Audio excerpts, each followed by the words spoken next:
Stella with the Shades here, and this is a kitchen table exclusive new video today. It's Wednesday afternoon, 80 degrees, 80 muggy degrees, and what happened to the sunshine? We only get sunshine in spurts, but for every spurt and every splash of sunshine we get, I am outside trying to enjoy it. The word of the day is emotional. Q Call Thomas, I'm emotional and I can't let go. Yeah, I've noticed that lately online and in life, people are really emotional.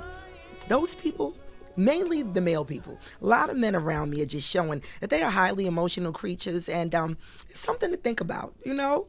I don't want to disparage you men, but a lot of you guys, you could make your own album with all the emotional stuff that you post online and say to women in real life. But you know, my skin is starting to toughen up. I can deal with it, but yeah, you men are really emotional, and I'm calling you out. How do I feel today? I feel really good. You know, I'm full of coffee. I've been drinking a lot of Bustelo. If you ain't drinking Bustelo, then you're not drinking coffee. It's not instant. It's real hard, strong espresso. I love it. I love the way it makes me feel. I know that might sound crazy, but you know, everybody has their vice. And Bustelo coffee is my vice. And as far as my body is concerned, I feel a mess. I haven't been working out. I don't go to the gym. I kept promising that I would be fit inside. How many of you get into the online fitness or fitness from your phones, you know, YouTube fitness? I used to be really good at that, but now I pour my coffee and I flop down on the couch and I watch everybody else get sexy. Everybody's getting fit but me, and that needs to stop, you know? And it's not that I'm fat or anything or feeling fat, but I feel gushy. I just don't feel toned. I don't feel sexy, and I gotta feel sexy because I told you all, I'm looking for a proper fling. You can't be out here looking for a proper fling if you ain't feeling good about how you look. So yeah, that's what's going on with my body. And as far as my mind is concerned, I'm Stella the overthinker, Stella the thought process, and not getting it done. And that's something that I'm really trying to work on. You know, instead of overthinking and wondering, really just get the stuff done. If I could just take everything that's in my mind and actually, execute, make it happen, life would be good. Now, this episode is a kitchen table exclusive because I have a special guest today, Mr. Scourge Bliss. Depending on your algorithm, you may have encountered engaging and informative videos from Scourge Bliss. He's gained popularity through spreading the real problems with New York City's affordable housing, which has actually become a crisis in New York City. And he features boots on the ground work, where he reveals the sham of new luxury apartments. He battles security guards over supposedly free public spaces. And he follows the stories of our neighbors going through deed theft, which is, again, a huge problem in New York City. And here at the kitchen table, we're wondering, how the hell does Scourge Bliss have time for all of this? And also, I've been in Brooklyn my whole life, and I wonder, how do Brooklyn natives like myself preserve the culture and feel at home when the block feels like a battleground? Welcome to Stella's Kitchen Table, and today I have a very special guest, Mr. Scourge Bliss. Welcome to Stella's Table. I'm happy to be here. I'm very happy to have you here. So, Brooklyn native? Yeah. Brooklyn all your life? Born and raised. I love it. Same here, same here. Well, Scourge Bliss is here to talk to us today about his part in stopping a really huge housing crisis in New York City, specifically Brooklyn, deed theft. We're going to talk about that. But before we get into it, I want to get into a Brooklyn native game of Never Have I Ever. Because I am a little older, I've experienced Brooklyn things that I know you had not experienced. You want to hear some? All right, let's go. Born in the 70s, raised in the 80s. Here I go. I played in a playground where everything was made of metal and steel. If you got on the swing, it burnt up your booty. Have you ever experienced that? I don't think everything in the park. Never have you ever. Yeah. Next. Okay, yeah. And also, when I was a youngster, Lee jeans were in style. Do you even know about Lee's? Yeah, I've never heard of those jeans. Unreal. Okay.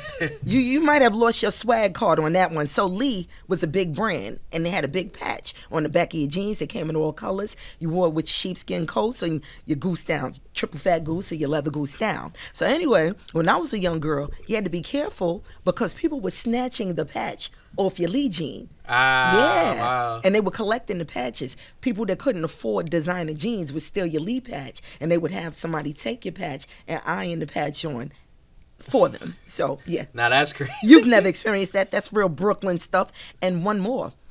Back in the old days of Brooklyn, they would give out food because, there was so much crisis and, drug era, crack era. A lot of people were poor. So they had what was called the cheese line. That's what they called it. You got free cheese, powdered milk, free bread. Even if you had money, people with good jobs would stand on the line because everything was free.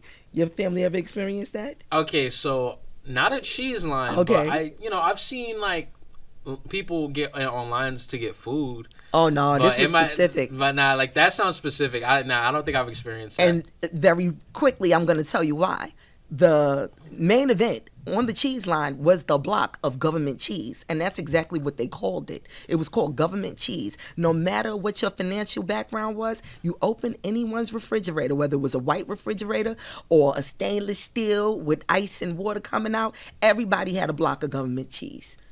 I'm so serious. No matter how rich or how poor, you stood on the line, you got your government cheese. It never molded, it never spoiled. It lasted for about a year, and that was it. So that reminds me of Everybody Hates Chris. Oh, yes. When it's the episode where he's like, when I was a kid, my mother would take me to the store and we wouldn't get the name brand stuff. We would get stuff like Cookie. That's it. And yes. It was just Cookie. Absolutely.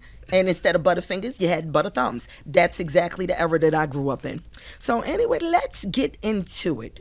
Most of your content has been surrounding the subject of housing. When did you decide that you were going to make that a big part of your platform? That's a good question. I think it came from first frustration. I was very frustrated as a young adult when I got kicked out of my mother's house of actually trying to find an apartment. I had no guidance. Mm-hmm. I had nobody telling me how to get an apartment. And for the most part, every avenue I went to, it felt like, hey, either you get lucky or go to the shelter and maybe get a voucher. Yeah, and that's really rough, to be put out because you're very young now. So I imagine you were even younger when that first happened. Yeah, around, 19 years old. And so on top of that, I noticed the change in my neighborhood. I would walk down Malcolm X Boulevard. I'm from Bedside, Brooklyn. And I would notice a big shift, that the people who never used to get off at the train stop, people from Kansas, Connecticut, gentrifiers, they would get off at my stop now. Right. And most of the properties that I, knew that had black families in them didn't live there anymore. And I thought about how my grandmother got displaced from the apartment that she lived in for years. So I think that frustration, along with me having my own problems with finding housing, and even my best friend actually ended up moving to Indiana because he felt like he didn't have a place in New York. That's a really big jump from New York to Indiana just to escape, all of the issues that we're having with, high rents. Brooklyn is not affordable anymore for the most part. So basically, native son doing it for Brooklyn. Yeah, we appreciate you. I just felt like I needed to get the information out. And, I knew a lot of things because I saw the other spectrum of it. I was a concierge and a doorman for a luxury building for about 3 years. Okay. And I saw the difference in, how gentrifiers treated the neighborhood, how, the rich live, how the city treats underdeveloped neighborhoods. And, I thought, I had all this anger, and I used to talk to my friends about it all the time. And I said, what, one day I was like, let me make a video about it. Okay. Why not? Somebody has to feel how I'm feeling. Yes. And I just kept going from there. Well, for the most part, I feel that all of us are feeling it. We all feel this thing. A lot of us, unless you are very fortunate to have gotten, like me, a sublease or a hand-me-down apartment, it is really rough living in Brooklyn, with the raised rents. Thank goodness our mayor just put a cap on the rents. But I do have a question. With gentrification, do you feel like Brooklyn is any better for it at all? Do you see any good in gentrification? honestly. You know, a lot of people ask me that, and I always ask the question back: what good is a neighborhood if I can't live in it? You know, people always say, "Oh, well, I mean, a neighborhood looks cleaner, but I don't live in that neighborhood anymore."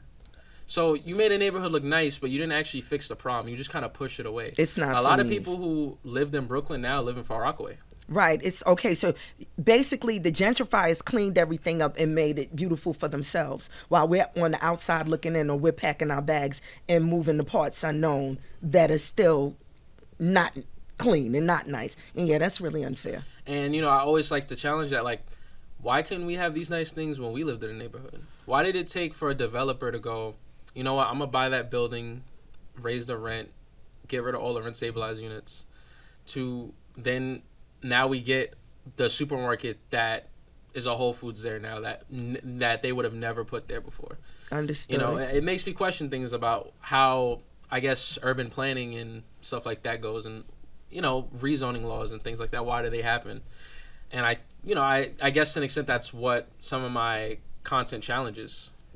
Well, unpopular opinion, I am of the school of thought that a lot of things weren't getting done because we didn't demand it. Honestly, like I said, I'm a 70s baby. I grew up in the 80s, and a lot of us were raised by elders who just accepted things for what they were.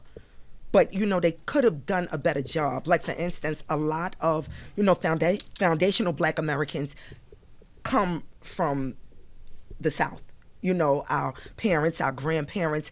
And again, we just didn't demand a lot because we were coming, a lot of our parents and grandparents were coming from circumstances where you weren't even allowed a seat at the table or to come in through the front door. So we felt like, who were we to demand good living conditions? We were just happy to be able to live. And that's not a good thing. You know, that's an actual, you know, it's a poverty mindset. And I feel like a lot of us were stuck in that, which is why things weren't getting done for us. And they are getting done for the gentrifiers. What do you think about that? You know, I would like to challenge that a little bit by saying, you know, I don't think it's just the fact that people that we didn't fight for, but also you think about the people who live in New York City now who voted for Zohran Mamdani. Most of them are people who aren't from New York.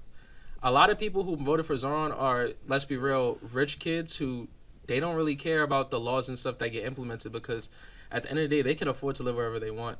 And I feel like that same thing, you look at a lot of people who are involved in politics and they have the time to actually be involved in it.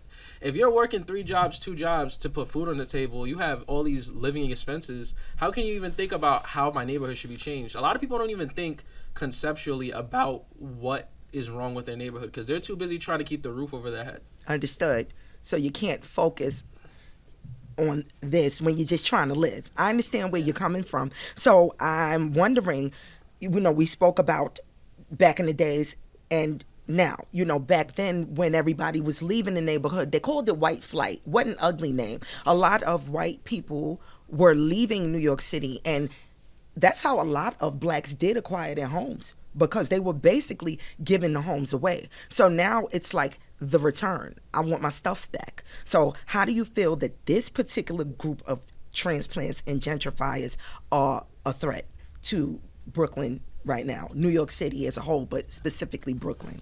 Well, I mean, it's a lot of layers to it. I think that for one, the biggest threat is, you know, completely stripping a neighborhood of its history. You know, Absolutely. It's funny to have a landmarked block, and there's a lot of neighborhoods with landmarked blocks, and not a single person or family from those landmarked blocks probably living on blocks anymore.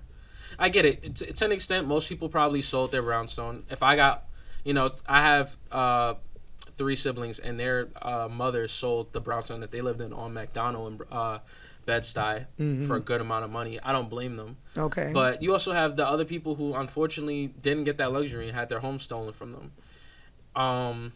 Or, you know, you talked about elders. Sometimes elders aren't the most responsible people, and they didn't keep up with their finances, and they got a lien put on their property because somebody said, you know what, I'm gonna take that home. Well, you say that they aren't responsible. I'm going to say that I've noticed that a lot of elders are just unfamiliar with the way things are now. You know, they don't know about technology. They don't know about paperwork. We still have a lot of elders that just believe in a look. If you come through with a suit and a tie and a briefcase and say, hey, this is my home now, you know, you don't have any proof of this property. This is mine now. I know elders that will allow that. I'm going to let you know an experience that I just went through. My building is a pre-war building. It was built in 1908. I live on Pacific Street in Brooklyn. Yeah, and we had some thieves in our building. They were actual scammers who were left the paperwork to my building by the property manager who moved to the South. Look, he left New York City, moved to the South, left all of the deed and the books to the building, to these women in the building, and they literally took over our building. They told us that we either had to accept new rent or leave our apartments.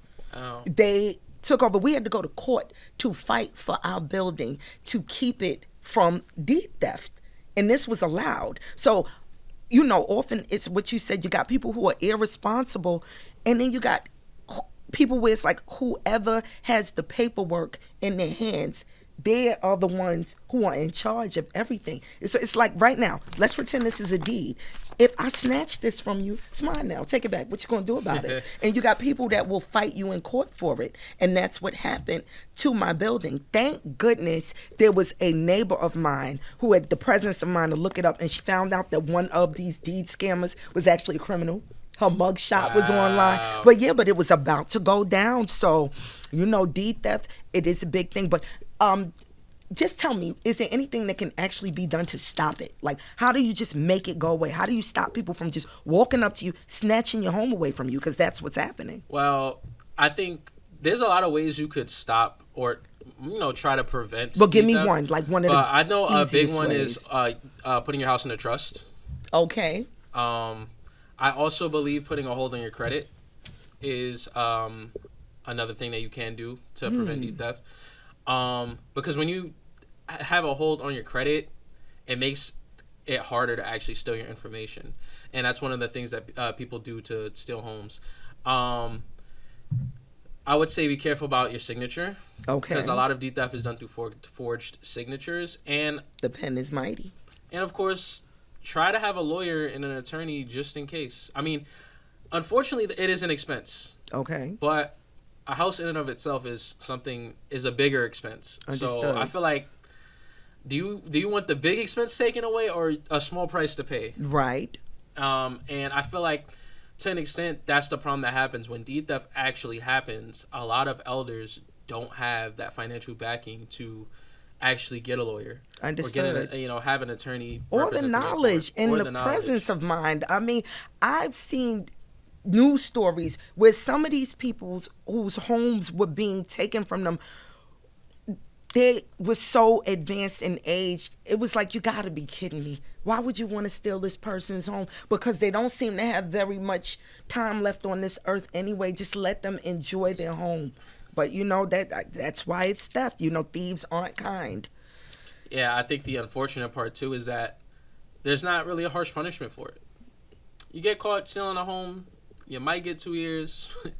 Yeah, the maximum penalty is 7 years. But these people who are in this line of work, they have the money and the lawyers and the backing to maybe get a 2-year sentence with 1 year they really get released on good behavior. And I think that's the sad part about it.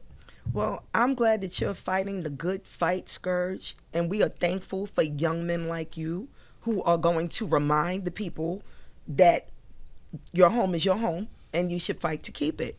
But I do need to know, you know, with gentrification and transplants, are there any things that you see in Brooklyn that still remain, still stand, where it's like, you know what, gentrification didn't get a hold of that and I'm proud. I'm happy. It's still Brooklyn. Anything?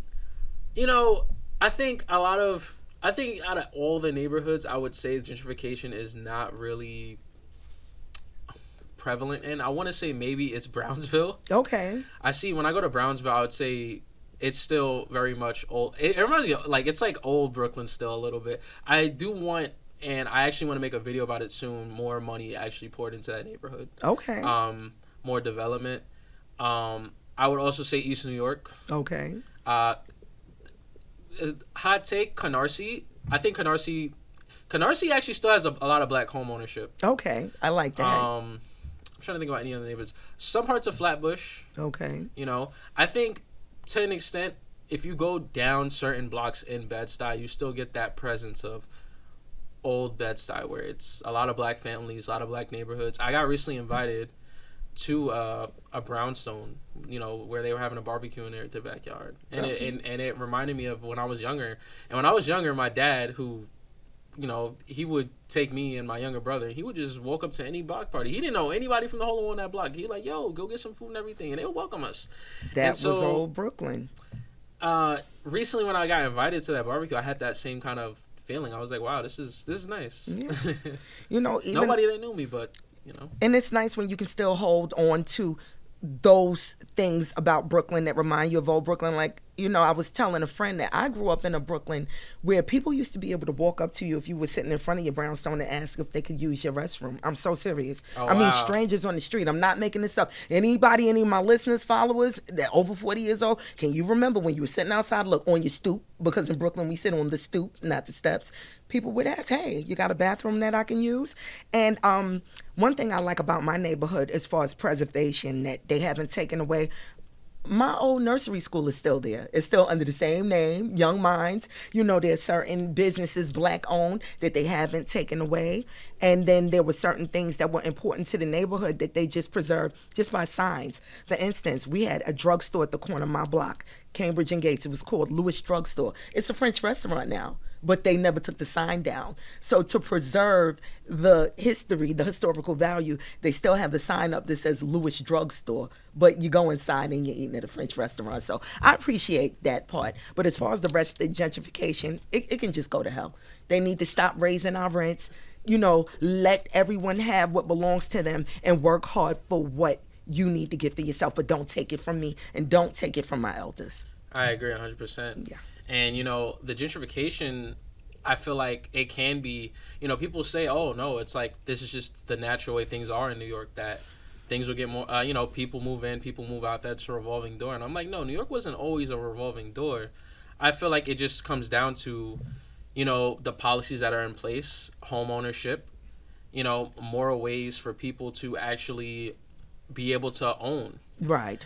More gateways like that. I feel like right now it's getting slimmer every year. I mean, now we're getting some policies that I'm reading about that actually are good. For example, co-ops.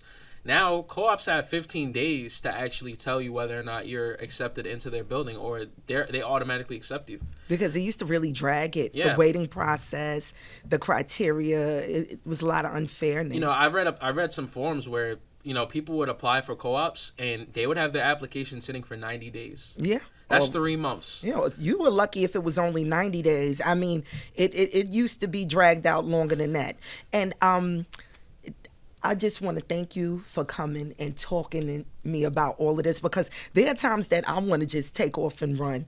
And speaking of taking off and running, I need to know, you're very young. As you get older and your wealth increases, tell the truth. You staying in Brooklyn or you going to leave too? You running? I think I'm going to stay in Brooklyn. Okay. You know, honestly, people ask me all the time if I would ever leave to a different borough. Mm-hmm. And it's hard to say. You know, when I was younger, I did have like a thing for Manhattan. Okay. But now that I actually like have, I guess my perspective changed a bit from working in a residential building in Manhattan. Mm-hmm. I feel like, and this is a hot take, I think the doorman buildings aren't as cool as people make it seem. Really? Okay. I think that most new development is not well built.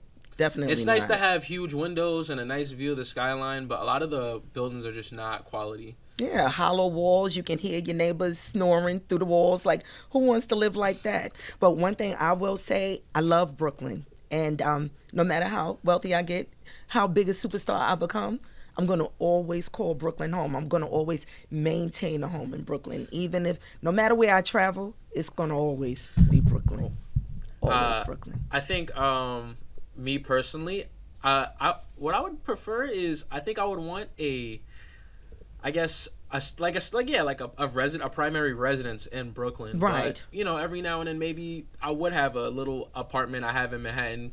You know, maybe if I'm in another state, if I'm doing work, I would have a apartment there, but also have like, you know, my primary residence be in Brooklyn. When I was younger, it was a dream of mine to own a brownstone. Okay. Don't know if that dream's ever gonna happen, but you know, it's something I'm still striving for. I want to be at some point a homeowner. Well, I like that, and I feel like home ownership is a wonderful thing, and I do intend to purchase my own brownstone. So I'll end it by saying this, again, I'm glad that you sat and spoke with us today. I hope that this deed theft thing stops, especially with you at the forefront. Yeah, and hopefully so. Yeah, when I purchase my brownstone, I'll invite you to the barbecue. How about we clink on that one? All right, I got you. Cheers to the barbecue. Yeah. Brooklyn. And I'd like to know from you, do you have any hope for what's going on with Brooklyn as far as gentrification? Like, what could we do, like one thing, to give us hope for the future of Brooklyn? I think you always have to have hope. And I think it starts with actually getting involved in your local politics. People, for the most part, only care about the president. They care about who's in office. And a lot of people is what I like to call headline munchers, where they care more so about these news articles and what's the first thing that they say, but they actually don't read in between the lines. Mm-hmm. I believe that if you genuinely get involved in your local politics, you can be the change you want to be in your neighborhood. And that doesn't even have to be anything crazy. Nobody's telling you to be a politician overnight, but even going to a community board meeting, going to, something that is going on in your neighborhood, joining a coalition, learning about tenant unions, all of that, in my eyes, could help you stay in your neighborhood longer. I like that. And tenant meetings, too. I live in a building that used to have lots of tenant meetings, so I do agree. And after a lot of stuff pre-pandemic, after the pandemic, the meetings stopped. So I feel like we need to get back to pre-pandemic Brooklyn, like you said, going to the polls, having these meetings, joining coalitions, and we'll keep Brooklyn. Yeah. Scourge, tell our audience, our listeners and our followers, how they can follow you. Okay, so if you want to follow me, I have Scourge Bliss as my handle on every single platform. So Scourge Bliss on YouTube, Instagram, TikTok, YouTube, Twitch. I'm literally on everything. I will be posting more YouTube videos soon. I just posted my first YouTube video about how you can get your first affordable apartment in New York. It's just very simple and easy tips. And yeah, you can follow me on all platforms and stay in a little bit about my life and the journalism that I do. And if you want to know how to spell it, SCOURGE space BLISS, or you can put it together. I mean, either way, it's gonna pop up. You can also Google me. If you Google me, it'll pop up. Google Scourge Bliss. Yeah. And thank you, Scourge, for your time. It was really great talking to you, and I look forward to talking to you again because I know you're gonna continue to fight the good fight, and I'm interested. I want to know more. Every step you make, I'm here for it. Thank you for having me. Cut.